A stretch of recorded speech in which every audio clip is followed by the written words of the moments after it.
అందరికీ నమస్తే. ప్రతి ఒక్కరు వినాల్సిన వీడియో ఇది. ఇనురి విన్నాక ఎక్కడ పొరపాటు చెప్పినా కానీ బరాబర్గా కామెంట్ పెట్టే ప్రయత్నం చేయరు, కానీ ముందైతే ఈయనే ప్రయత్నం అయితే చేయరు. ప్రతి ఒక్కరు వినాలి. చదువుకున్న పొరగాలు అయితే ఇంకా ఏక నెంబర్ వినాలి. ఎందుకు చెప్తున్నా ముచ్చటంటే చదువుకున్న వాళ్ళ ముచ్చటే వచ్చింది ఇవాళ పేపర్లో. నిన్నకి టైం వరకల్లా ఇంటర్ పరీక్ష ఫలితాలు అయితే వచ్చినాయి. ఇవాళ 6 చచ్చిరని పేపర్లు వచ్చింది. పరీక్షల్లో ఫెయిల్ అయ్యామని 6 ఆత్మహత్య.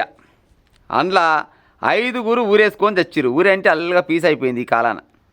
ఈ కాలం పోరగాలకు ఊరేసుకోవడం అల్లకటి పని అయిపోయింది. ఇంట్లోకి పోను, తలుపు దగ్గర పెట్టుకోను, ప్యాన్ ఊరేసుకొని సావా. ఇక కొంతమంది పోరగాళ్ళు ఏమో పోయి బాత్రూంలోకి పోయి ఊరేసుకొని చచ్చిపోయారు.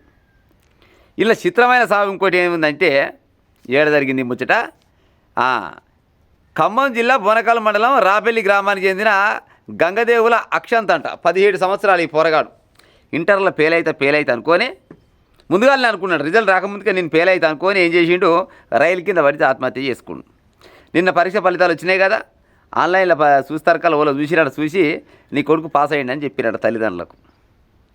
ఇక వస్తాడు ఆ పొరగాడు. పాస్ అయ్యిండు. ఫెయిల్ అయితే అనుకొని భయపడి చచ్చిపోయిండు.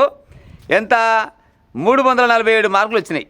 347 అంటే ఇండియా 470 మార్కులే ఉంటాయి అనుకుంటా. 347 మార్కులు అంటే ఫస్ట్ క్లాస్లో పాస్ అయినట్టుగా లెక్క.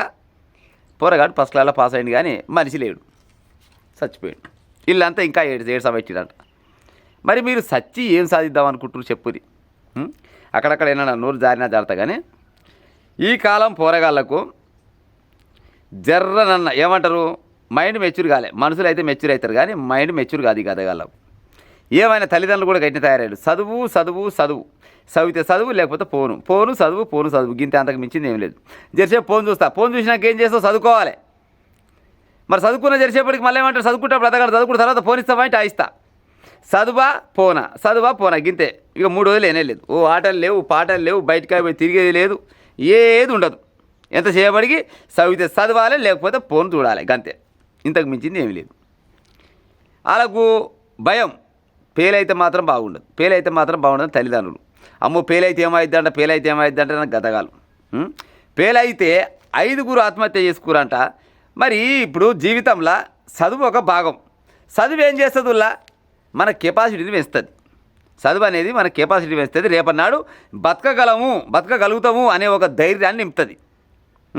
మరి మొత్తం చదువుకొని అందరికి ఉద్యోగాలు రావాలంటే అవుతుంది వచ్చినా. ఎవరైనా కానీ ఏ క్లాసులో అయినా ఏ బ్యాచ్లో అయినా కూడా క్లాసులో ఒక 50 మంది ఉన్నారు అనుకో, 50 మందికి 50 మంది పాస్ అయితే అవుతారేమో, కానీ 50 మందికి ఉద్యోగాలు వస్తాయా? ఏదో పని చేసుకొని బతలేరా అంటే పాస్ అయితేనేమో బతుకున్నారా, లేకపోతే చచ్చిపోవాలి. ఇంకో గిట్ట తయారయ్యారు ఈ కాలం సమాజంలో గదగాలు. చచ్చి ఏం సాధిద్దాం అనుకుంటారు? అయ్యమ్మకు శోకం పెట్టుడు తప్పితే ఇంకేమైనా మిలుగుందా? ఇప్పుడు చచ్చినాక పాస్ అవుతారా మరి వీళ్ళు? బతుకుంటేనైనా సప్లిమెంటరీ రాస్తే మళ్ళీ పాస్ అయ్యే అవకాశాలు ఉంటాయి. ఈ సంగతి అందరికీ ఎరుకులం వచ్చింది. అయినా కూడా క్షణిక ఆవేశంలో ఫెయిల్ అయితే ఏమవుతుంది, లొటపీస్ అవుతుంది. ఫెయిల్ అయితే ఏమైతే మళ్ళీ రాసుకోవాలి, లేకపోతే ఏదో కూలీనాలు పని చేసుకొని బతకాలి, లేకపోతే ఇంకేమైనా టెక్నీషియన్ పని నేర్చుకొని బతకాలి. ఎన్నో రకాల పనులు ఉన్నాయి. ఓ మెకానిక్ పని చేసుకోవాలి, ఎలక్ట్రీషియన్ పని నేర్చుకోవాలి, ఎన్నో కంపెనీలు ఉంటాయి. ఎక్కడో కాడికి పోయి బతికే ఉపాయం చేసుకోవాలి. అంతేగాని ఇంటర్లో ఫెయిల్ అయితే చచ్చిపోతామని అంటే చచ్చిపోతే పాస్ అయినట్టేనా? మరి చచ్చిపోతే పాస్ అయినట్టే అంటే మరి ఈ భూమి పుట్టిన కాంచి చదువు పుట్టిన కాంచి ఎంతమంది చచ్చిపోవాలి? మరి ఎంతమంది చచ్చిపోవాలి? అయ్యమ్మ ఇళ్ళ భయం చెప్పరు, ఈ పోరగాళ్ళు భయం నేర్చుకోరు. బయటికి పోతే కనీసం కింద తలిగి తట్రాయి తగులుతారేమో అనే ఉద్దేశంతో ఎప్పుడు చూసినా పారంకోళ్ళ వేయించాడు వేస్తారు పోరగాళ్ళని. ఇక ఏమైనా సెల్ ఫోన్లు చూసుకొని ఎట చచ్చిపోవాలని కూడా కొడితే ఆ దిగసేట గూగుల్లోనూ అందులోనో ఎన్నో పాడైపోని వస్తూనే ఉంటుంది. గిరిగిరి చచ్చిపోవాలని గది చూసి గా రకంగా ఉత్త పుణ్యానికి పోరగాళ్ళు చచ్చిపోవచ్చారు. ఎంతోమంది మేధావులు చాలా మంది ఉన్నారు, చాలా కనిపెట్టిన వాళ్ళు కూడా ఉన్నారు, పెద్ద చదువుకోని వాళ్ళు. మరి మీకు ఏమైందని చేస్తున్నారు? ఈ పోరగాడు చచ్చిపోయాడు. ఇప్పుడు ఈ గంగదేవుల అక్షంత్ అనే పోరగాడు చచ్చిపోయినాక మళ్ళీ పాస్ అయ్యిందని వచ్చే మరి లేచి వచ్చి చూసుకుంటారా? ఇప్పుడు అయ్యమ్మకు శోకం పెట్టి పోయినట్టే కదా. నిజంగా చెప్పాలంటే మేము చదువుకునేటప్పుడు జర గట్టిగా ఏమంటారు, ఓపెన్గా మాట్లాడుకుంటా కుక్క గట్టి ఈనంగా కొట్టేది. ఒక్కొక్కసారి సొల్లు గారంగా కొట్టేది. ఇలా మీరు నమ్మితే నమ్మరు, లేకపోతే లేదు. కానీ కొట్టి అలసిపోయి నీ కాలు మొక్త సార్ అన్నదాకా ఇచ్చి పెట్టపోయేది. ఈ కాలంలో సార్లు ఏమన్నా గట్ట కొడుతురా? సార్లు కట్టించి పెట్టిరు. అయ్యమ్మ భయం చెప్పడం మర్చిపోయారు. ఏమైనా సెల్ ఫోన్లలో చదువులు అయిపోయినాయి, ఆన్లైన్ చదువులు అయిపోయినాయి. ఈ చదువు వస్తే వస్తుంది, లేకపోతే వచ్చినోడికి ఏం అవుతుంది, అబ్బనోడికి ఏం గోవింద మంగళం. ఇంకా ఉత్త పుణ్యానికి బయట ఏం జరుగుతుంది ఏం కథ ఏం తెలుసుకోలేక ఈ ఆత్మహత్యలు సరైనవనుకొని ఏకంగా అక్కడక్కడ ఊర్లో మొత్తం కలిసి 6 చచ్చిపోయారంట. ఇప్పుడు ఆత్మహత్య అనేదే మహా పాపం. ఆత్మహత్య చేసుకుంటే మీ సావుకు అది కరెక్ట్ అనిపిస్తే అది వాళ్ళని సై అనాలి కదా. సై అంటారు వాళ్ళన్న, ఏ ఒక్కరు కూడా సై అనరు. మమ్మగాని చదివితేనేమో చదువుకునే ఉపాయం చేయరు. లేదు ఒక 5 సార్లు 6 సార్లు పరీక్ష రాసినాం, ఇక ఫెయిల్ అయినాం, ఈ పాడైపోయి చదువు నాశనం, చదువు నాకేందుకు అనుకొని ఇంకో పని చేసినట్టు అది లెక్క. ఇక ఆల్రెడీ ఒకసారి పరీక్ష రాస్తే ఫెయిల్ అవుతామేమో అని భయంతో ఓడి తెచ్చే ఫెయిల్ అయినామని ఇంకా 5 చచ్చిరి. ఇకేం చక్కదానని చెప్పురిగా. భయాలు భక్తులు లేవు. పోరగాళ్ళు అయ్యమ్మ మాట ఇనకాలం లేదు. అంతేనా కదా? పోరగాళ్ళు అయ్యమ్మ మాట వినరు. ఒక్కొక్కరి కటింగులు గితగిన తెలుపుంటాయి. ఊర్లలో గద్దగాలి దుస్తులు గితగిత మన పెండతట్టలు లెక్కుంటాయి ఆ కటింగులు. ఏమరా కాలేజీకి పోయినా అంటే పోయి వచ్చిన పుస్తకం ఉండదు, లొటపీసు ఉండదు, ఉత్తనే చేతిలో పోతాడు, పెన్ను చేతిలో జేబులో పెట్టుకుని బస్పా జేబులో పెట్టుకొని కాలేజీకి పోతాడు, వస్తాడు అంతే. ఆడ ఏం చదువుతాడో ఏం కాదు ఏం తెలియదు. ఇక ఫెయిల్ అయినాక గిట్ట అవమానంతో చచ్చిపోతున్నామని అంటే మరి ఇది ముందుగా జాగ్రత్త పడాలి కదా.